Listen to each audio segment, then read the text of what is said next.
Welcome, my dear students of grade 9th. We are doing the chapter 2nd of civics, that is constitutional design, and today we will start our next topic, that is constituent assembly. कि हमारी जो constituent assembly थी वो कैसे बनी थी, कौन थे वो लोग जिन्होंने हमारे कॉन्स्टिट्यूशन को बनाया है और कैसे बनाया है. Today we will study all about this topic, Constituent Assembly, and who were the makers of Indian Constitution, how they made the Constitution. Constituent Assembly, they were the elected representative. जो Constituent Assembly के जो members थे वो elected representative थे. तो आप ये सोचोगे कि उस टाइम तो यूनिवर्सल अडल्ट फ्रेंचाइज नहीं था, सब लोगों को वोट डालने का अधिकार नहीं मिला हुआ था. फिर ऐसा कैसे? जैसा कि हम लास्ट वीडियो में भी स्टडी किया था कि 1937 में ब्रिटिश गवर्नमेंट ने इंडिया में जो प्रोविंशियल अलग अलग प्रोविंसेस थी वहाँ पर इलेक्शन कराने की परमिशन दी थी. प्रोविंशियल लेजिस्लेटिव असेंबली बनाई गई थी. कुछ लोगों को अधिकार मिले थे वोट डालने के, और जिसके अकॉर्डिंग उन्होंने अपनी लेजिस्लेटिव असेंबली को इलेक्ट किया था. जो वही जो मेंबर्स थे उन्होंने मिलकर कॉन्स्टिट्यूएंट असेंबली के मेंबर्स को इलेक्ट किया था. Doctor Rajendra Prasad was the head of the constituent assembly. Means the president कौन थे कॉन्स्टिट्यूएंट असेंबली के? डॉक्टर राजेंद्र प्रसाद, जो आगे चलकर इंडिया के फर्स्ट प्रेसिडेंट बने. And doctor B.R. Ambedkar was the chairperson of drafting committee. और ड्राफ्टिंग कमेटी के जो हेड कौन थे? Doctor B.R. अम्बेडकर, जिन्हें हम फादर ऑफ इंडियन कॉन्स्टिट्यूशन के नाम से भी जानते हैं. इलेक्शंस, कॉन्स्टिट्यूएंट असेंबली के लिए जो इलेक्शन हुए थे दैट वर हेल्ड इन 1946. जुलाई 1946 में इलेक्शंस हुए and the first meeting was held in December 1946. और कॉन्स्टिट्यूएंट असेंबली के जो मेंबर सिलेक्ट हुए थे उनकी फर्स्ट मीटिंग 1946 में हुई थी. The country was divided into India and Pakistan. 1947 में जब इंडिया को इंडिपेंडेंस मिली तो उस टाइम फिर इंडिया 2 पार्ट्स में डिवाइड हो गया, इंडिया एंड पाकिस्तान. तो कॉन्स्टिट्यूएंट असेंबली के जो मेंबर्स थे तो वो भी 2 पार्ट्स में डिवाइड हो गए, Indian constituent assembly and Pakistan constituent assembly. Division से पहले जो कॉन्स्टिट्यूएंट असेंबली में जो मेंबर्स थे दीज वर 389. पर डिवीज़न के बाद जब इंडिया और पाकिस्तान डिवाइड हो गए, अब इंडियन कॉन्स्टिट्यूएंट असेंबली में कितने मेंबर्स रह गए? That is 299. The Indian Constitution was adopted on 26 नवंबर 1949. तो इन मेंबर्स की मेहनत से, काम से 26 नवंबर तक हमारा कॉन्स्टिट्यूशन बनकर तैयार हो गया और came into force on 26 January 1950.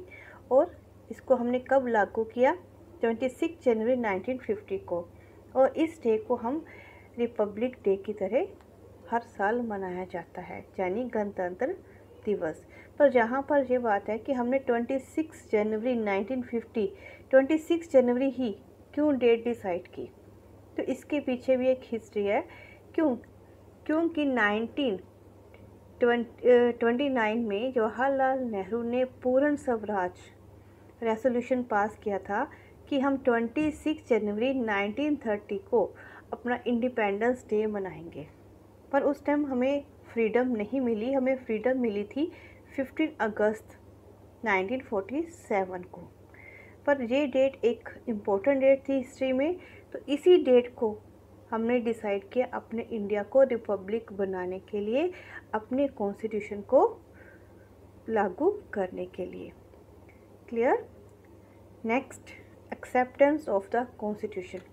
It's means कि हमारे कॉन्स्टिट्यूशन को बने हुए 70 ईयर्स हो गए हैं, पर अभी तक भी अगर देखा जाए तो सभी लोग इसको फॉलो करते हैं, इसकी रिस्पेक्ट करते हैं. क्यों करते हैं ऐसा, क्या बात है? कई बार ऐसा देखा गया है, कई जो कंट्रीज़ हैं वहाँ पर कॉन्स्टिट्यूशन तो बना हुआ है पर एक पेपर वर्क ही है, लोग उसको फॉलो नहीं करते। जहाँ जैसे नेपाल का कॉन्स्टिट्यूशन है, उसको कई बार चेंज किया गया, बार बार बदला जा चुका है। मीन्स लोगों का उसके ऊपर विश्वास नहीं है। पर हमारे कॉन्स्टिट्यूशन में जो उसकी लेजिस्लेसी है, मीन्स उसकी इम्पोर्टेंस है, वैल्यूज़ हैं, उसे सब लोग फॉलो करते हैं, उसकी रिस्पेक्ट करते हैं। कई बार इसके अगेंस्ट आवाज़ें उठी हैं, पर फिर भी जो बेसिक वैल्यूज़ हैं उसकी सभी लोग, चाहे वो किसी भी कम्युनिटी के हों, किसी भी कास्ट के हों, किसी लैंग्वेज, किसी एरिया में रहने वाले हों, सब लोग इसको रिस्पेक्ट देते हैं। क्यों? क्योंकि ये जो बनाया गया है कॉन्स्टिट्यूएंट असेंबली जो बनी थी, इसमें सभी रिप्रेजेंट थे, that are of the people of India. जो इसमें कॉन्स्टिट्यूएंट असेंबली को जिन लोगों ने इलेक्ट किया था, उसमें सभी प्रोविंशियल्स जो प्रोविंसेस थी पूरे एरिया पूरे इंडिया में से थे, यानी कुछ नॉर्थन पार्ट की भी थी, साउथ पार्ट, ईस्ट, वेस्ट, पूरे इंडिया में से जो लेजिस्लेटिव असेंबलीज थी उनके मेंबर्स ने कॉन्स्टिट्यूएंट असेंबली के रिप्रेजेंटेटिव को इलेक्ट किया था। दैट्स वाई तो इसमें ऐसा हो गया कि सभी लोगों की पार्टिसिपेशन थी, सभी लोगों ने मिलकर इस कॉन्स्टिट्यूशन को बनाया था। इसमें कांग्रेस के मेंबर्स भी थे और कांग्रेस के अलग दूसरे मेंबर्स भी इसमें इंक्लूड थे। यही कारण है कि अभी तक हमारे कॉन्स्टिट्यूशन को सभी रिस्पेक्ट करते और मानते हैं and worked in systematic manner. और इसके ऊपर जो काम हुआ है वो सिस्टमेटिक मैनर्स में हुआ। मीन्स तो पहले हमने इसके लिए ड्राफ्ट तैयार किया, बेसिक प्रिंसिपल्स बनाए गए। ड्राफ्टिंग कमेटी के हेड कौन थे? BR अम्बेडकर।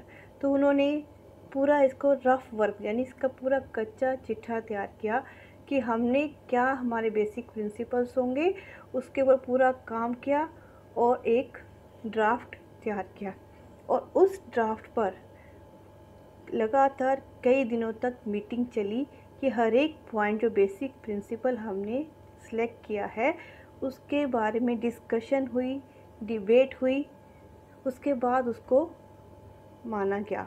और उसमें कई बार हमने अमेंडमेंट मीन्स सुधार भी किए, और लगभग 2000 अमेंडमेंट्स की गई।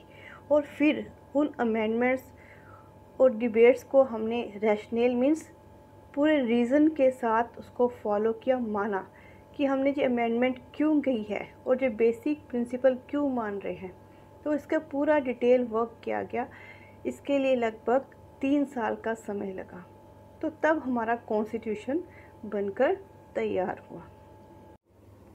और यही कारण है कि अभी भी हमारे कॉन्स्टिट्यूशन को पूरे इंडिया में, इंडिया के सभी कम्युनिटीज़, सभी कास्ट, सभी लोग इसकी इम्पोर्टेंस को बनाए रखे हैं और इसको फॉलो करते हैं, बिकॉज इसमें सभी लोगों की भागीदारी है।